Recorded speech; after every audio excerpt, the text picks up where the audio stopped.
Hi, I'm Vanessa Anderson. And I'm Stephanie Cooley. It's time to give ourselves a moment to be real, to express all of motherhood. Mothering is beautiful. It's wonderful. And you know what? It's fucked up too. Come hang out with us. We're the real motherfuckers.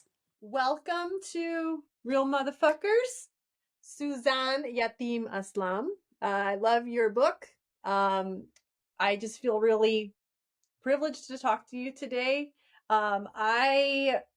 When reading your book, I was blown away by how raw you are, how honest you are, and courageous. Like, I feel like the thoughts and feelings that you have in this book that you'll be talking about in more detail is just, it was a lot. Like, there were moments where I had to stop and be like, damn, and ponder and feel you and what you were going through those moments. And there's also, there's thoughts in all mothers' minds that we don't want to say out loud. And you did it. And you did it, so, like I said, so honestly. And I thoroughly enjoyed hearing your voice because that's how I read your book. I did it on Audible, which I recommend to everybody. And yeah, I feel it's just awesome to have read your book and literally yesterday and see your face today. I just want to thank you for being on our podcast today. Oh, thank you, ladies. I'm so excited. And thank you for taking the time to read it. I read it also through Audible. I listened to you and I felt like it's almost like, mothers feel like they need to have connection with other mothers sometimes. And I felt like that connection with you through listening to it. Everybody, I think you should listen to her book. And there were so many moments where you said things that I was like, yep, I've felt that. And sometimes even some things you made me feel seen. So thank you for that. So yeah. Can you, the thing that I say at the end, I don't think I had it in the Audible, but there's just like a little blurb at the end where I talk about motherhood being sisterhood. Right. And this book doesn't offer, it talks about a mental health issue, but I don't offer medical advice. That's not my profession, but I just want to hold your hand and let you know that you're not alone in this hard time and hopefully give you the courage to ask for help if you are going through it. And if you're not going through it, it's still really good to read because to your point, you still sort of like, it's a lot of the struggles are going to happen whether or not you have postpartum depression.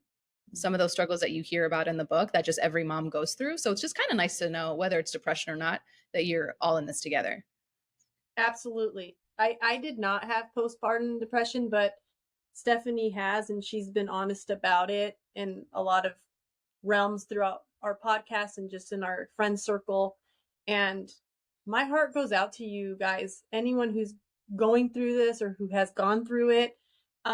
It seems very heavy and it seems very isolating. So to know through both of your experiences so far, how that must feel for you, I feel as a friend and as a mother that I had a better perspective on how I could help someone going through this. So thank you both for your honesty so far. Yeah.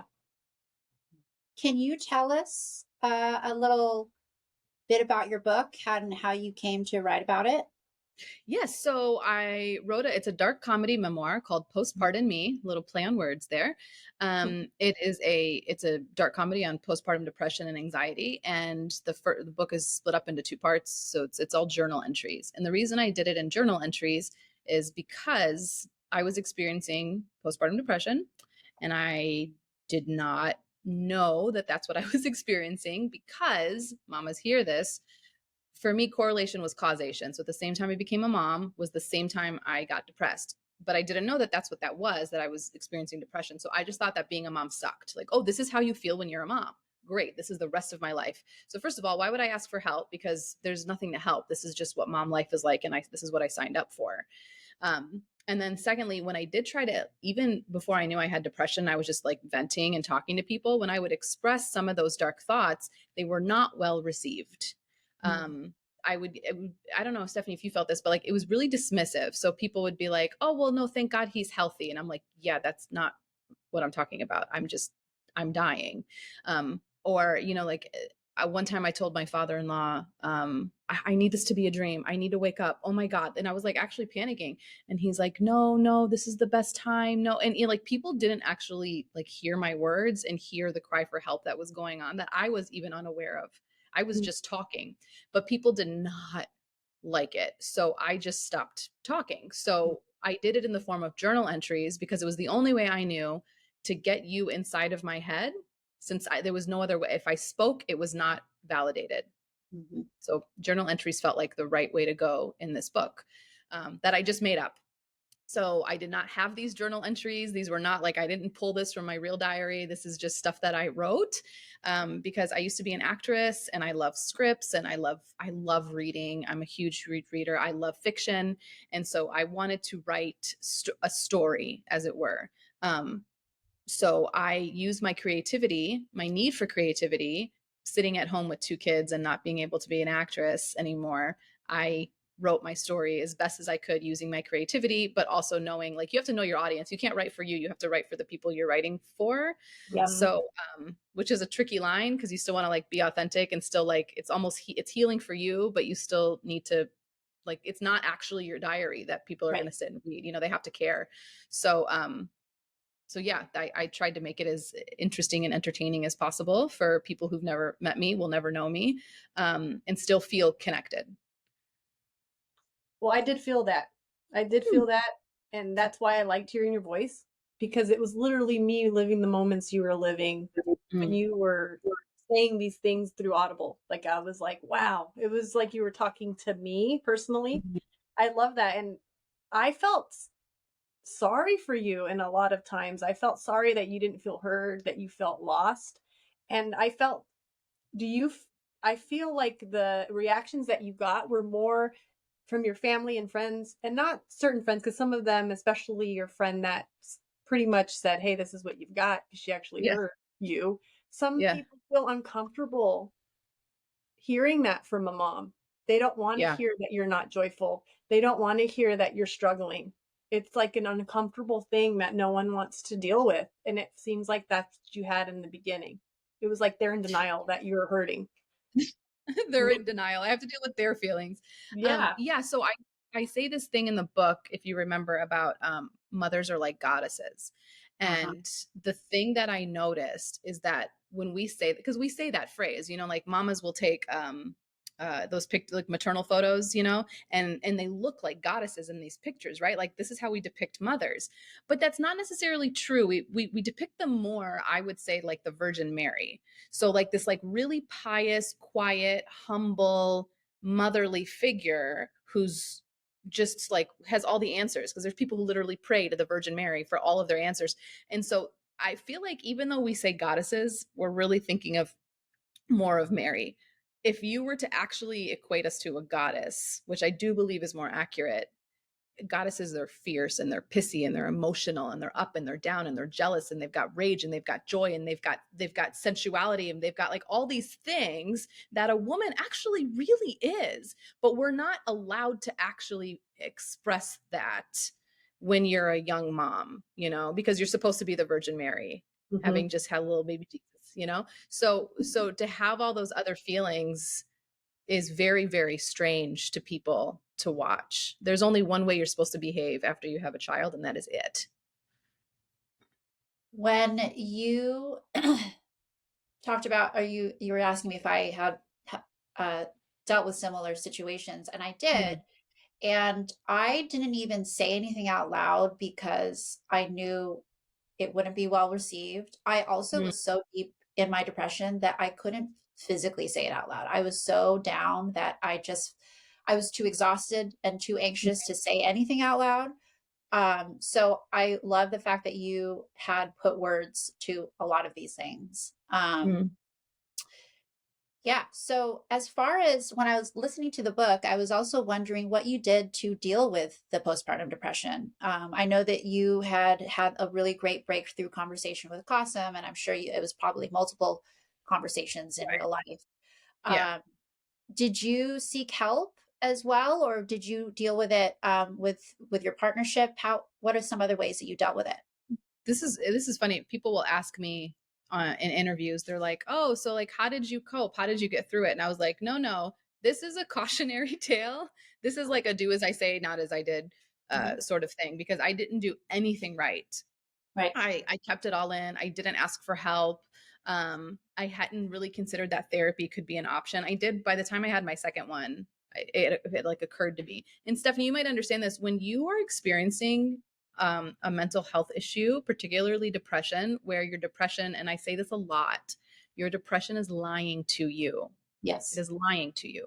But what it is telling you is that you're in this deep dark hole and you can't get out of it and you can't think straight and your thoughts just spiral and spiral and spiral and they're all horrible. How on earth, that plus a baby that you're taking care of, how are you supposed to be like, what can I do to get help? What are some coping skills I can do? Yeah. Like you can't think about that stuff. It's so hard unless it's already been given to you, unless you listen to a podcast and you like these ideas are like kind of floating around in your head to pull later. I didn't have any of that yet.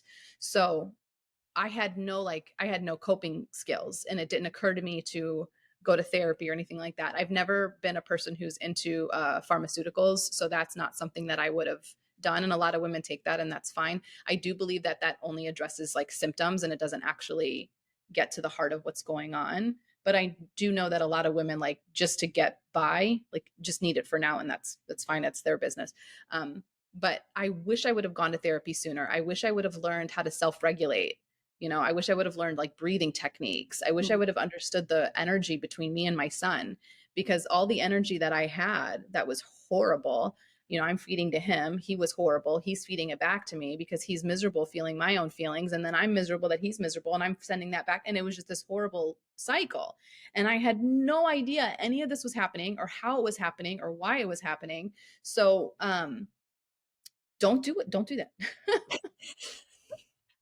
Yeah, I didn't get help until after year one. I Mm. went through an entire year of not enjoying motherhood and then finally got help and had someone tell me that this is what's going on with me. What did Uh, you do for?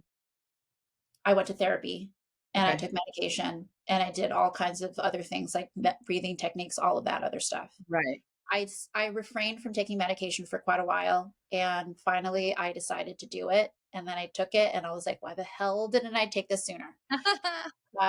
But it's not the one solve, Mm-mm.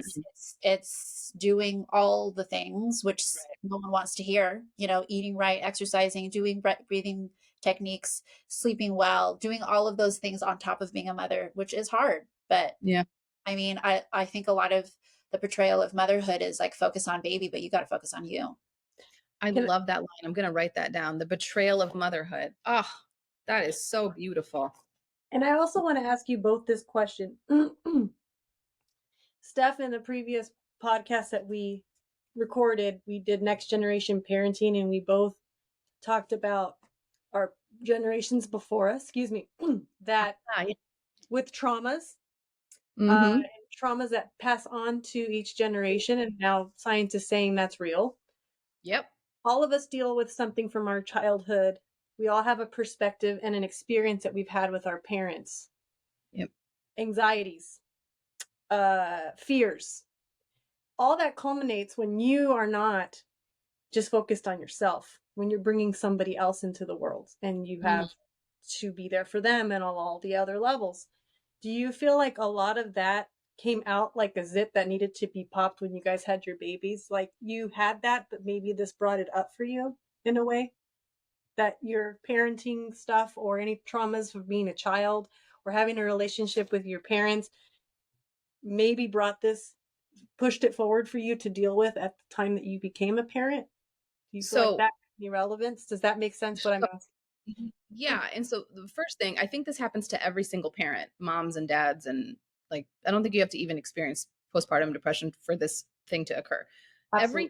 time my children turned a certain age, I would, for example, my mom left me and I was 3, and my mom left me and my 1-year-old sister at home because she had to go help my dad out in a blizzard. We lived in northern Michigan. And she like knew this is what she's saying. I don't agree with her, but she's like, Suze will be fine. She'll just put in a little tape in the VCR and she'll press play. And when it's over, she'll rewind it and it's fine. I'm not going to be gone very long. And she tells me this as like a moniker of pride. Like, look how mature and amazing you are. You're such a good big sister, et cetera, et cetera. My son turned 3 and I was like, what the fuck was she thinking? How could she do that to me? And then I started learning recently about like your nervous system, because now I'm in therapy, ladies, and I'm doing like IFS and all that's kind of therapy. And do you guys know about IFS? Did I just I over do not know what that is. Let's stop there.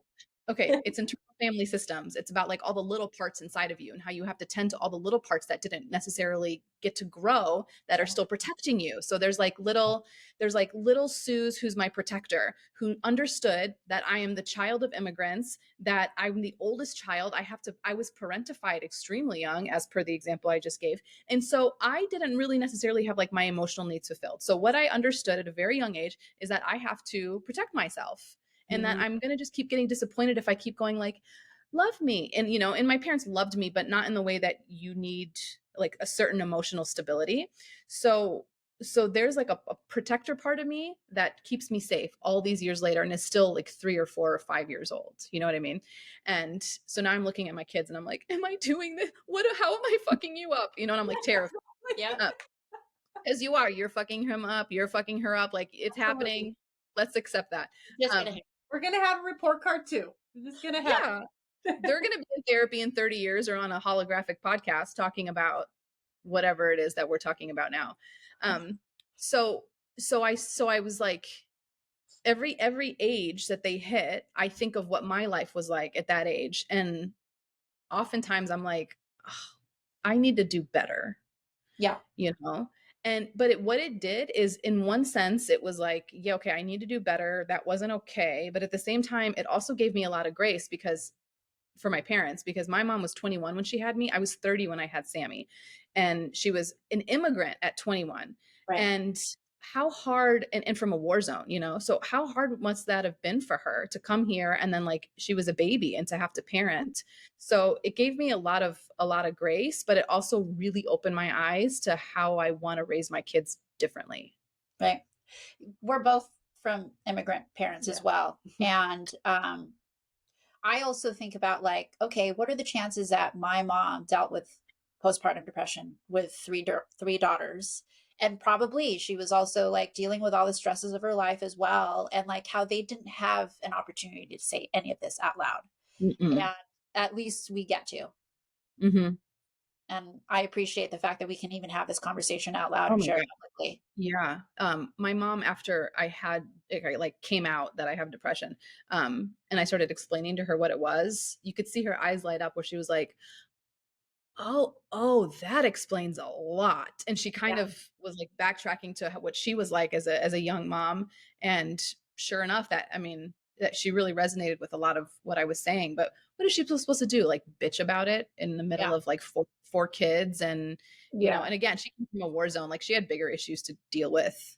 Bitching about being sad is the way I kind of put it, where I'm like, that whole sentence I understand is not correct. And I'm using that on purpose. Like, bitching about being sad is not what postpartum depression is, but that's how I internalized it, because I didn't know that's what I had. So I was like, oh my God, like, just grow the fuck up. You're fine. My family comes from a place where like they're under oppression, and their water gets cut off as collective punishment. And I'm going to sit here in my Scottsdale condo and be like, things are hard, you guys. Like, shut the totally. up. That was hard for me. Because I just know what like real struggle was like. So I refuse to accept the fact that I was struggling. Totally. But you know what? I do have to say this, that our parents did right. And I'm speaking for all three of us, just us sitting here, as I see us as very strong women, as those hard times that they had, and they were strong for us. And I had young parents as well, same age as yours. And they did not define us in the way that we became weak. It defined us in the way that we became strong from that.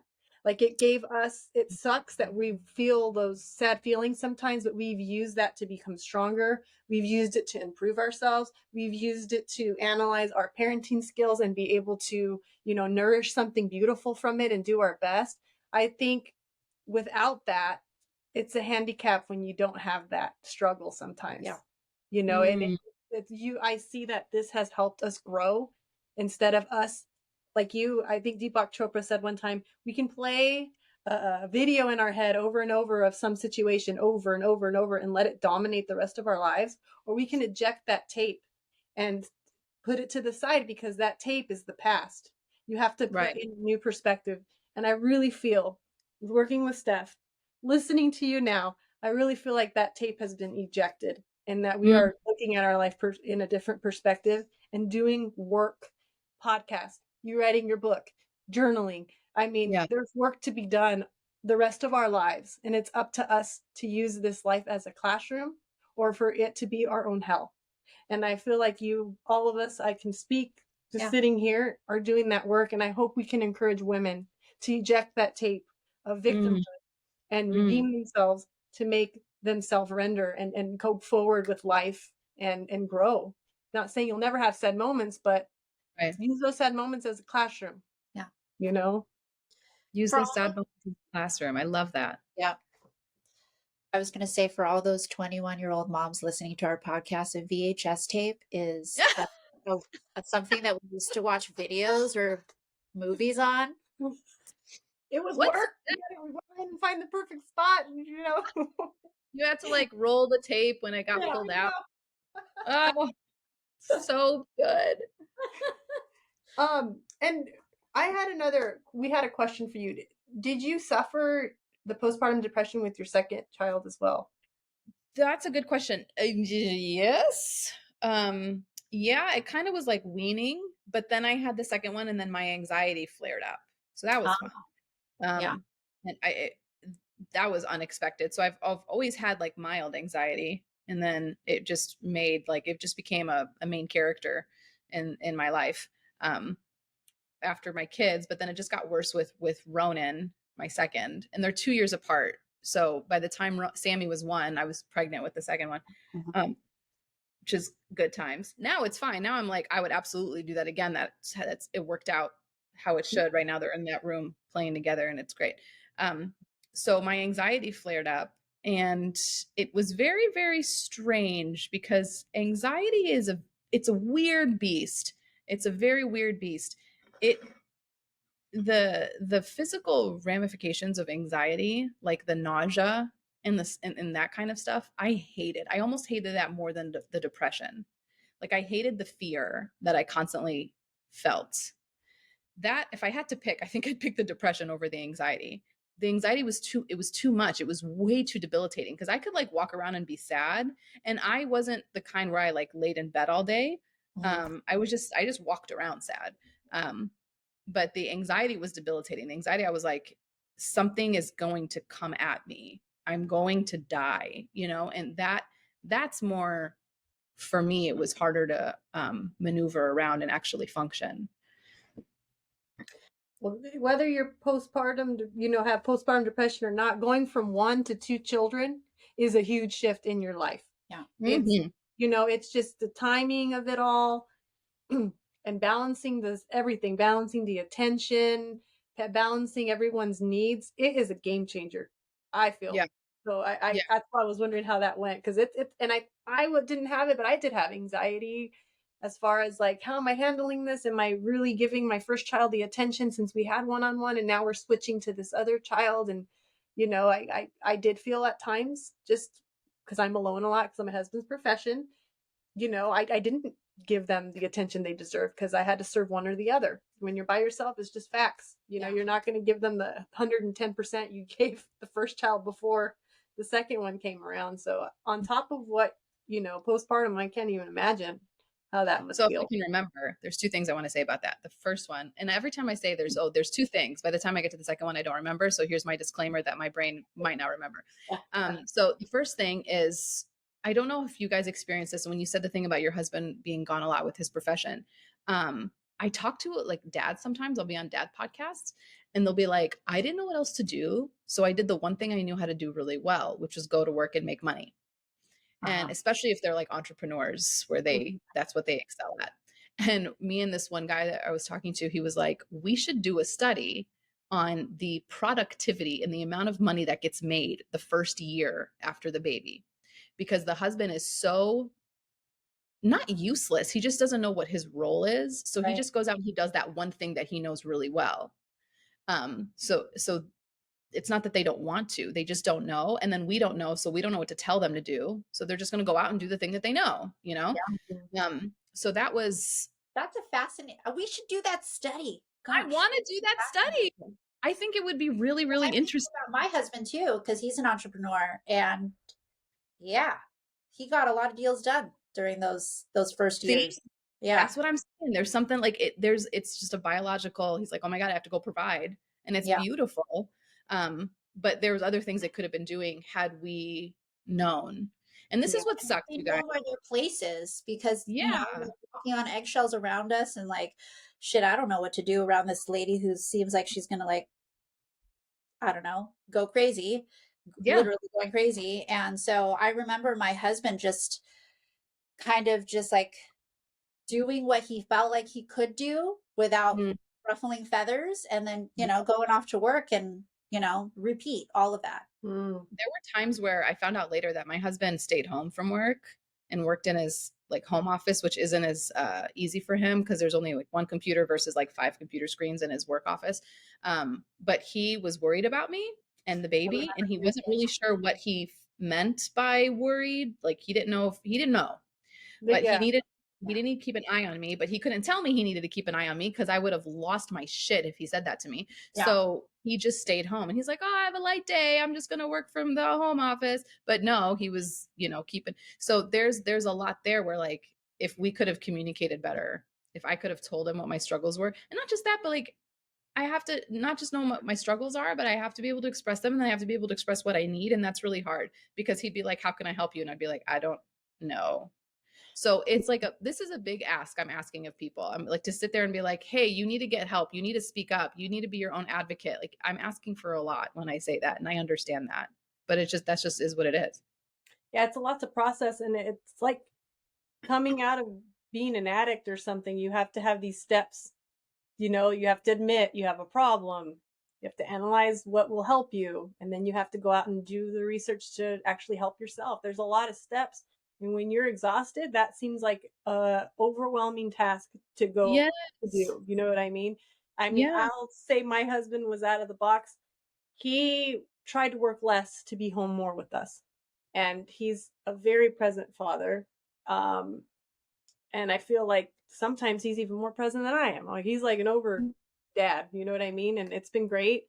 But yeah, if I'm ever unhappy or when I needed my time, because I did leave my profession for a while, I did feel sad. I felt like you had said in your book, like my identity changed. I didn't know what to do with my life, and my value system of who I was changed. And so I was unhappy in that aspect. And he was always like Hassan would say, what can I do? How can I help you? How can we fix it? And I would say, I don't know. If I knew that, I wouldn't be here. You know what I mean? This reminds me of a conversation we had with a former guest who said when people are grieving, don't ask how you can help, just do something. Yeah. Just do something. Yes. My midwife said that. My midwife, we were like, I was in labor, and I remember I was standing, and I was standing next to the bed, and Cosm's behind me, like holding me up. And then he goes, what do you want to do? Do you want to maybe go sit down now? Do you want to go sit over there? And she looks at him and she goes, don't ask her questions. She is so incapable of making a decision right now. Just Yeah. take her to the bed. If she doesn't want to be there, she will tell you, but don't ask her to make decisions. Yeah. And he was like, okay, I'm so sorry. Um, and then I think that just like that sentiment sort of stayed because after that, I still was incapable of making decisions, and I still didn't know what I needed for the longest time. Yeah. Yeah. Well, So husbands out there, just do shit and then just wait for us to tell you don't do that. This is yeah. foolproof. Well, that's why I loved, the gestures that Cossum would do for you. I felt like I could relate. My husband would meet me that way with the tea, with the offering. Do you need time on this day? Like that is Yeah. gold. Yeah. Such gold when they're proactive that way. Like, what can I give you to make Yeah. you to make you whole? Yeah. You know? Yeah. It's really beautiful. And but at the same time, oh, how I wish I didn't wait around. Yes. Waiting for permission to Right. get up and go do what I wanted to do. And I did do that. I made myself small, and I don't like that I did that. I lived into the role that I was afraid of. Mm. I was like, oh, I don't want to be just a mom. And then I made myself just a mom because I was afraid, and I didn't know, I didn't understand, and I didn't know, and I didn't know what I was allowed to do. And I felt like I had to have permission from something or someone, instead of just getting it from myself. And, and I kind of like pigeonholed myself, and I have regrets about that. Yeah, I think we do that in different areas in I our life. I also wonder how much of this portrayal that we have in our heads of what motherhood is like is because of social media and what we see on social media of like, this is what moms are like and this is what moms shouldn't be like. And So um I had that with not social media, but with media, like yeah, You did just mention that. yeah, Yeah. yeah, with TV shows. So in the book, I say, I thought I was miscarrying, and we're like driving to the hospital, and I was 10 weeks pregnant, and I thought, oh my God, like I'm losing the baby. I had endometriosis, so I had like a lot of pain early on.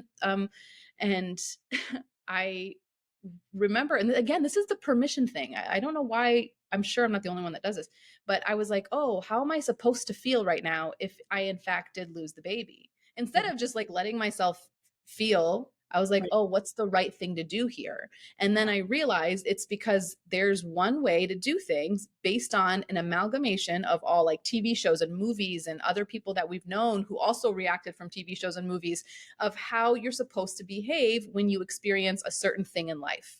There's right. one way. For example, your water breaks and you rush to the hospital. That's Yes. not true, you guys. And I didn't know that until my water broke, and she was like, "Great, stay home, get in bed." And I was like, "No, that's not how this works. Yeah. Phoebe, rush to the hospital." Yes. But I was really confused by the fact that everything I had ever learned about childbirth was absolute garbage, and it was just made to like further a plot and be entertaining. And so that was weird, and it took a lot for me to realize like I don't have to ask permission from anybody to decide how I feel. I just get to, and not even decide, like I should just be able to feel. I don't have to sit there and be like, do I want to be sad about this? Just feel what you feel. But that was actually a really difficult ask of myself. Yeah. Yeah. Yeah. You want to move on to these? Okay. So we're going to ask you the 3 questions that we ask all of our guests. Okay. The first one is, what's something that's in your purse and what does it say about you? Unopened lip liner. Okay. It's my desire to be super girly, but my inability to figure out how to do that. Good one. I like that one. Yeah. What or who inspires you? Fantasy fiction writers, because they are literally, well, figuratively, otherworldly. The fact that they can build worlds, and have like incredibly complex character driven plots and an already complex system, and then they can explain the system to you and you just get it.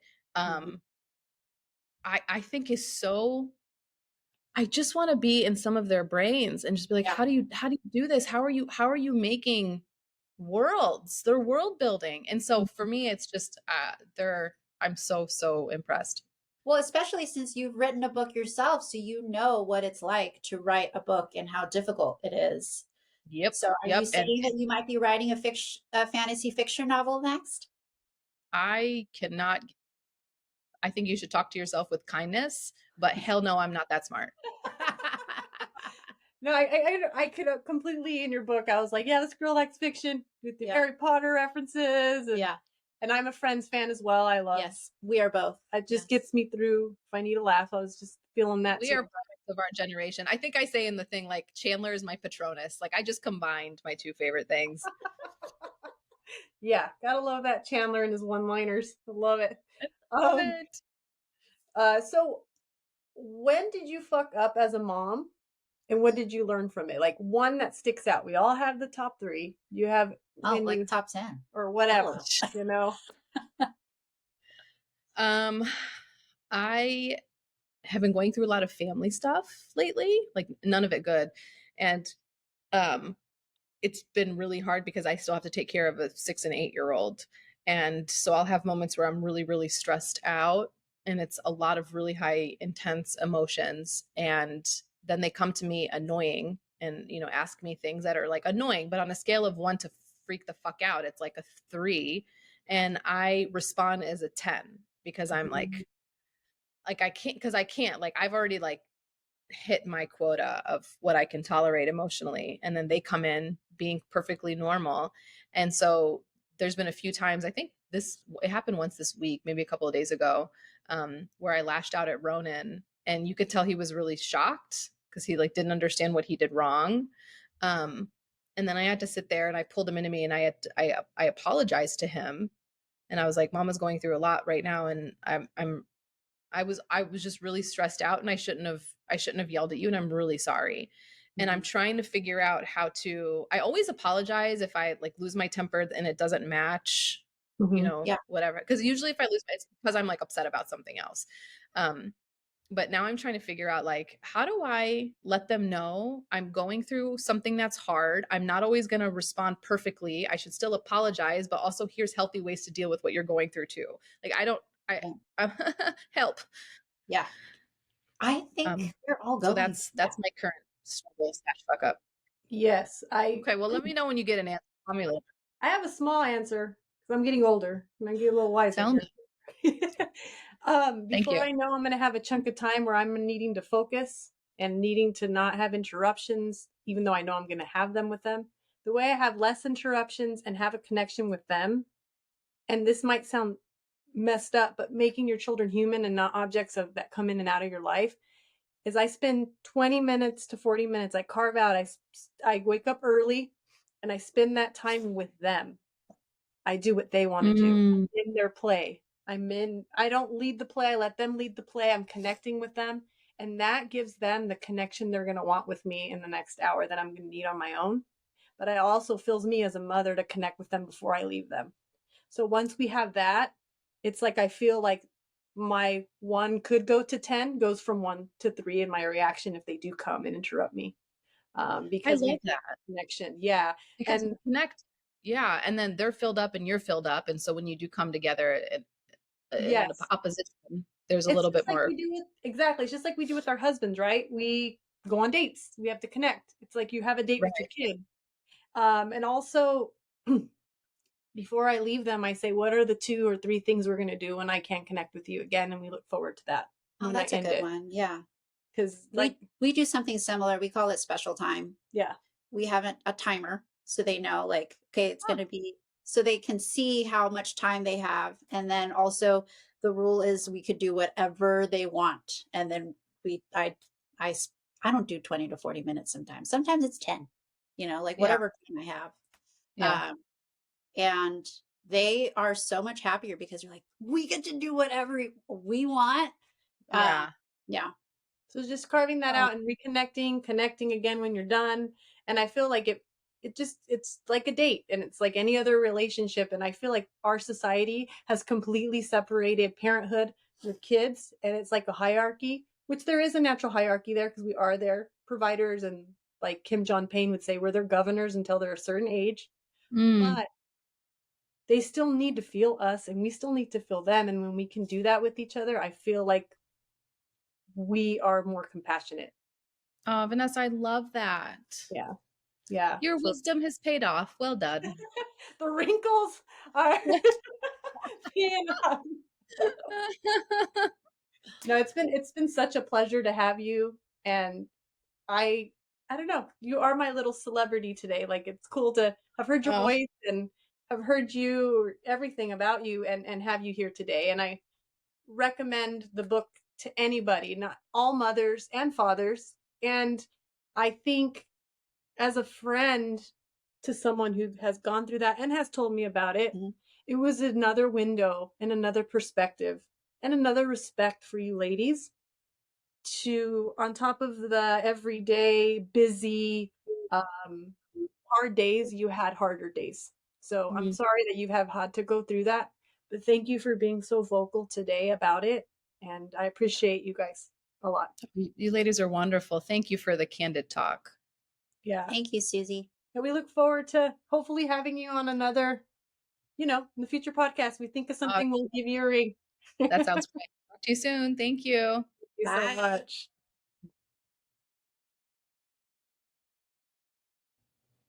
You forgot number 2, like you said you What would. number 2? Oh, I knew it. Okay. And then number 2, if you have any idea what we're talking about, if you haven't, I'm sorry, we can't go back. So the second thing that helped with my anxiety, what I realized is that after I had my second, then my anxiety flared. A few months later, we sent Sammy to school for like 3 half days, just so I could have alone time with Ronan the way I had alone time with Sammy.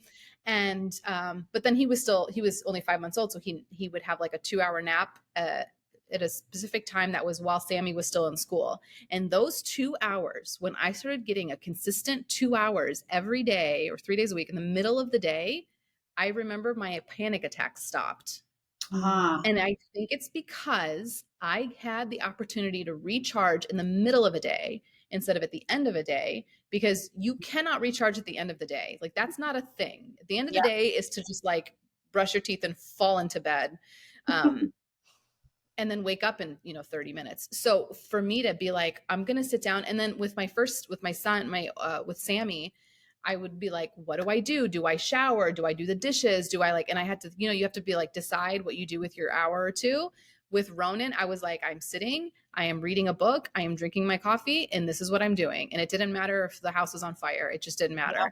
And so giving myself that time to recharge, doing the thing that I love the most, which is drink coffee and read, that's when I noticed that I was like slowly starting to come out of the mist. So for me, just find what you love to do, and then carve out that time if you can in the middle of the day. I think that just pulls a little bit of your life back into you. Yeah, because you have to connect with yourself. You have to do a check-in. It's a check-in with yourself. It's a connection. Whether we love to advocate yoga because that's what you do. Or anything, reading your books, like you said, drinking that coffee and just looking outside. Like it's your check-in. This is special time. You're giving yourself the special time timer here. Put the timer on. Yeah. Oh my God, I love it. We came full circle. So well, thanks again. And we had to add her second. We need to make sure she gets it in somehow when she's doing these interviews. Yes. We did it, ladies. Good job. We did it.